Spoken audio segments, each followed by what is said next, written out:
Hey guys, welcome back to my channel. So we are going to get into part 2 of what is a 3-part tutorial on the Kinemaster editing app. Now in part 1, it was all about those basics, and today I'm going to walk you through how to add video layers to your project just to create like a really compelling video. Now, as I mentioned before, my channel is primarily focused on fashion and beauty, but I film exclusively on my iPhone, which means I want to be able to edit everything on my iPhone, and I've just fallen like completely in love with the Kinemaster editing app. But in any event, let's get into today's tutorial.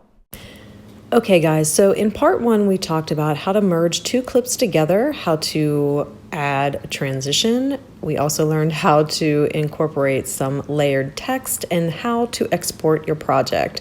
So now let's talk about adding video layers. You're going to want to go into your editing wheel and click that layer tab, and then you'll see there's an option for media. Once you tap that, it'll access your video and photo library, and it's just a matter of picking the video clip that you want to insert into your timeline. I like the way that vertical shots look as a video layer, so once you choose your clip, it'll drop it into the timeline, and then you can just reposition it by moving it with your finger in the preview window. You can also adjust the size of that image simply by pinching it with your fingers and increasing the size or decreasing the size. And with that layered clip highlighted in yellow in the timeline, you're going to want to go into the editing menu and click on that little speaker icon to open up your mixer, because of course the first thing that we want to do is turn the sound completely off on that second layer. That way it's not interfering with the sound in your main video clip. So now in your video layer, let's determine a starting point for that particular clip to start playing. So all you're going to want to do is tap that layer in the timeline with your finger to highlight it in yellow. And then again, it's going to bring up your editing choices. Click on the scissor icon to do a trim split. And because I want to trim everything to the left of the playhead, I'm going to choose that option, hit the check mark in the upper right-hand corner to finish. Now, to give that video layer some finesse, Kinemaster also gives you the option of cropping it. So again, tap that file in the video timeline to highlight it in yellow, and in the bottom row, you'll see the icon for cropping. So you're going to want to tap that with your finger, and then from there, it's just a matter of pinching that image in your preview window with your fingers to give it your desired crop. Then click the check mark in the upper right-hand corner.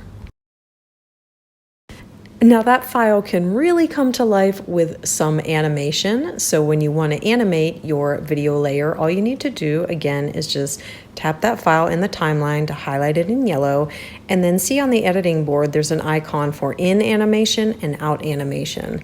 So for in animation, it just is a matter of preference. Like in this instance, I always like to have them slide into the right, and then what I'm going to do is animate it out, sliding to the left. Just play around with the different options for animation to see what feels and looks best for the type of video you're creating, and also the kind of like the emotion you want to evoke for your content. And obviously we want that video layer to end at some point. So once you find the desired endpoint, just move your playhead to that point, tap it to highlight it in yellow, click the scissor icon, and we want to trim everything to the right of the playhead in this instance.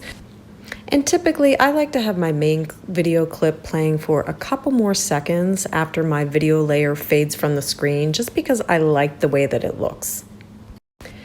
Now we're talking about like how to give your content life, and one of the ways to do that is to pan and zoom in on some of the clips in your timeline. And what that does is it just, like for the eye, for the viewer, breaks up the content so it's not just like, oh, I'm staring at a talking head for 10 minutes. So in order to do that, again, just tap the video clip in the timeline to highlight it in yellow. It brings up your editing options, and you're going to want to click top row, the pan and zoom icon.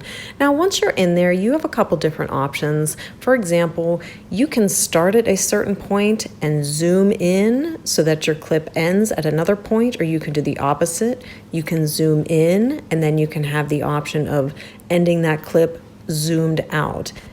And to do that, you'll see on the right-hand side, you have the start position and the end position. So tap on the start position to highlight it in red, and then regardless of whether or not you want to do a pan or a zoom, you're still going to touch the preview screen with your fingers and just use them, to pinch the image to either zoom or pan to your desired start position. And then to end it at a different position, you're just going to want to click the end position icon so that it's highlighted in red and follow the same exact step.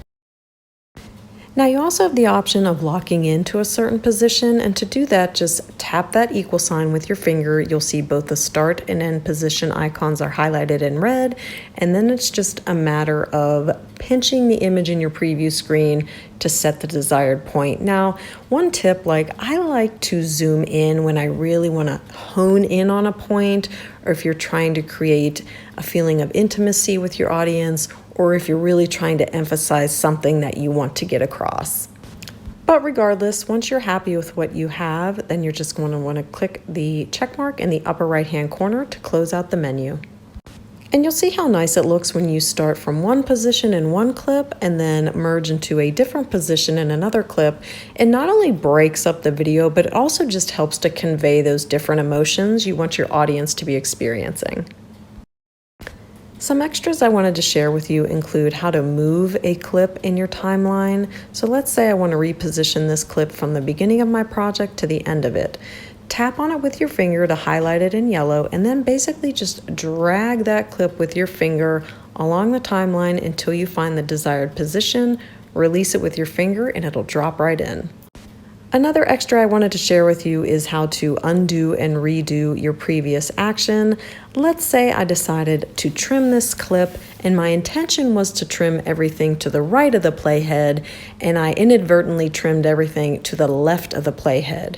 In order to undo that, all you're going to want to do is tap on that little undo icon on the left-hand side of the screen, and it will automatically restore the previous action, and you have the same option with the redo icon.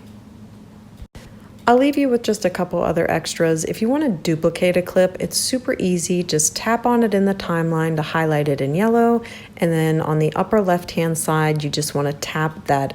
icon to bring up your duplication options.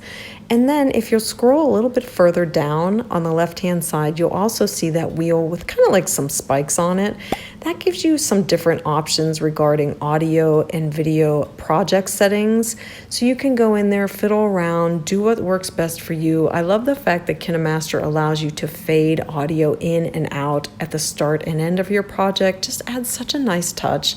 You can do the same with your video clips, and then you can really get down into a little bit more of the nitty-gritty with that editing option. It gives you a couple of different choices to choose from. Just all those little details that you can utilize to really fine-tune your video project. Okay guys, so that ends part 2. Stay tuned because part 3 is really going to get into audio. Those tips and tricks you can do to really fine-tune the sound in any project. By all means, feel free to leave me your questions down below in the comments section. But in any event, guys, thank you so much for spending your time with me today. I hope you're having a good one, and I'll see you in the next video. Bye!